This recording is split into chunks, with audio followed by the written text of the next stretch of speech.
The Anunnaki myth or real? The Anunnaki, depicted in Mesopotamian mythology as powerful deities, were central figures in Sumerian mythology, appearing in the earliest Sumerian writings from the post-Akkadian period.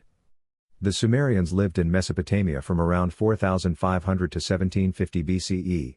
They were the first to document the Anunnaki in their mythology, with references appearing in the earliest cuneiform texts. Their mythology suggests that the Anunnaki were believed to be ancient deities who influenced and shaped human fate.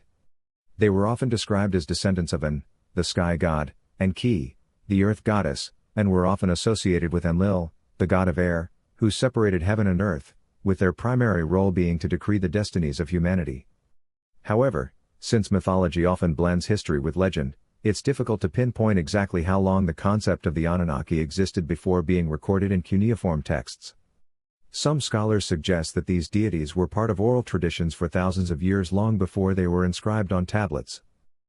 The Sumerians credited the Anunnaki with influencing their civilization, including advancements in writing, agriculture, and governance.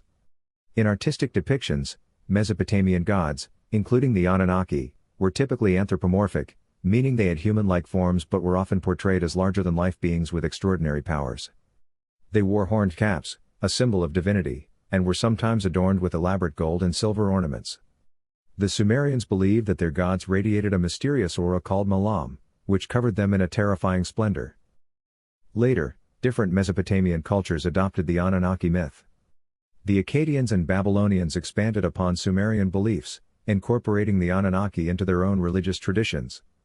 The Akkadians, around 2300 BCE, depicted the Anunnaki in cylinder seals alongside gods like Enki and Inanna. The Babylonians around 1894 to 539 BCE further developed their roles, associating them with underworld judgment and cosmic order.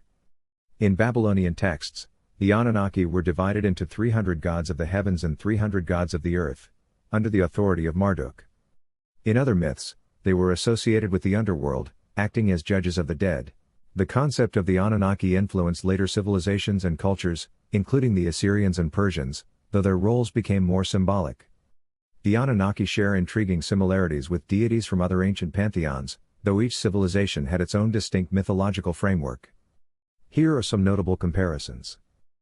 Hinduism, India, the Anunnaki's role as creators and cosmic rulers can be loosely compared to Brahma, the creator god in Hinduism. Additionally, Vishnu, the preserver, and Shiva, the destroyer, have parallels with Mesopotamian deities who governed life and death. Greek mythology, Zeus, the king of the Olympian gods, shares some similarities with Anu, the chief god of the Anunnaki. Hades, the ruler of the underworld, has traits akin to Anunnaki deities associated with the afterlife. Egyptian mythology, Ra, the sun god and creator, has qualities reminiscent of Anunnaki deities involved in celestial matters. Osiris, the god of the afterlife and resurrection, mirrors certain Anunnaki figures linked to the underworld. While these comparisons highlight thematic overlaps, each civilization developed its own unique religious and cultural interpretations. The Anunnaki were deeply tied to Mesopotamian cosmology, whereas Greek, Egyptian, and Hindu deities evolved within their respective traditions. The evolution of Anunnaki mythology across religious traditions is undeniable.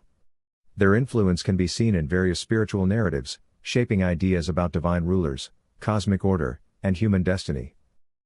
Biblical parallels. Some scholars suggest that elements of Mesopotamian mythology, including the Anunnaki, influenced early Judeo-Christian narratives. The concept of divine beings overseeing human fate has echoes in biblical stories of angels and fallen entities. Gnostic and esoteric traditions. Certain Gnostic texts and esoteric traditions incorporate themes of divine rulers, secret knowledge, and celestial beings, which bear similarities to the Anunnaki myth. Modern speculation. The Anunnaki have also been linked to ancient astronaut theories, suggesting they were extraterrestrial beings who shaped early human civilization.